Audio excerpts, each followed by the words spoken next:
Hi, so today I want to address the topic of long distance relationships. And this one is close to my heart. I actually get to experience this. For a living, I run retreats, which I love, and I come away with 30 women to beautiful locations, and we're doing practices all day long.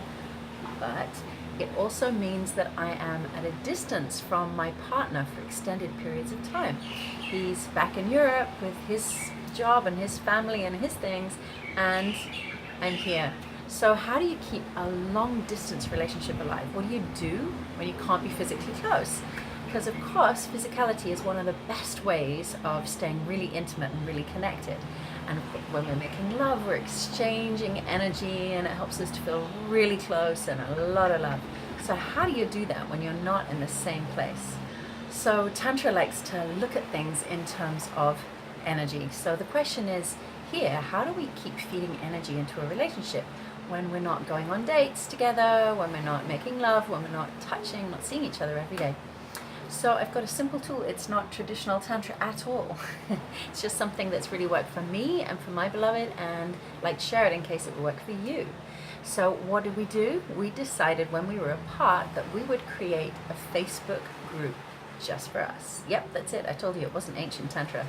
So it's just using this tantric principle of feeding energy into our relationship. So we created a secret group, and it's only got 2 members. Yep, that's right. It's only got us in it. So it's a group with our names. That's what it's called. And we feed this group. We feed our attention into it. So one of the things we do, the foundation of our group, is we make Facebook Lives just for each other. And this is super helpful for several reasons. So one of them is we're in different time zones. So if I call him when I finished my day and I want to chat, he's often in the middle of his work. So it's not a good time for him to talk. When he's finished his day, I'm fast asleep. So making a Facebook Live is a way to speak to each other. But we've discovered something really great about it, sort of by accident.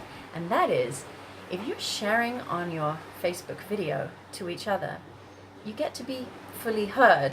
You get a chance to really speak what you're feeling without the other person interrupting. Of course, it shouldn't be too long, otherwise it starts to feel like a burden to the other person. So 3-5 minutes, this is enough.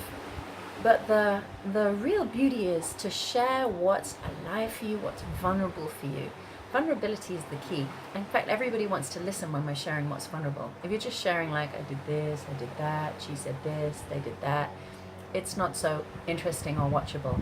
But if you're tuning in and sharing, beloved, what's vulnerable for me today is, and then sharing, maybe it's about you two, it's really vulnerable that you're far away, noticing, feeling this and that. It may be not to do with your partner. It may be, wow, today I faced this challenge and it touched me here. But this key is what keeps it super alive, is sharing what's really vulnerable.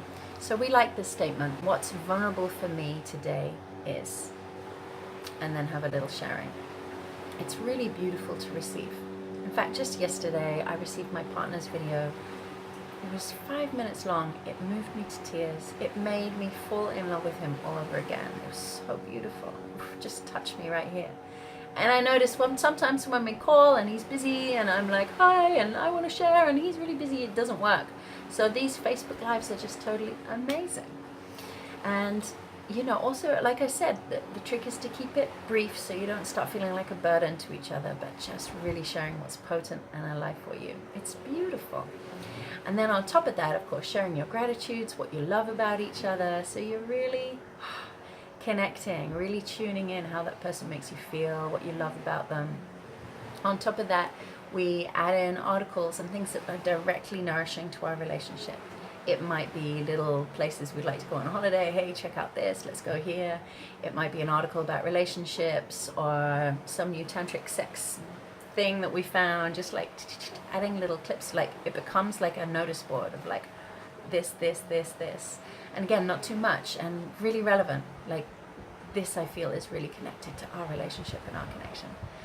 And that's it. It's a very simple tool that I wanted to share because it's been amazing for us. It's like there's this little place that's holding the energy of our relationship, this space in the universe, this Facebook group where you can go and you can see what your partner's up to, what they're feeling, what they're looking at, what's going on, and you're still feeding the relationship.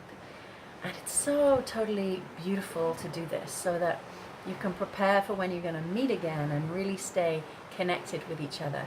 Connection is the core of relationship. Connection. Without connection, then the relationship begins to fade, begins to disappear. So this is a really nice medium to use, thank you Facebook, that can really help you to keep your relationship alive when you have to be apart, and then you can get super excited about meeting each other and coming back into that gorgeous physical touch and connection again. So I hope that's helpful for you.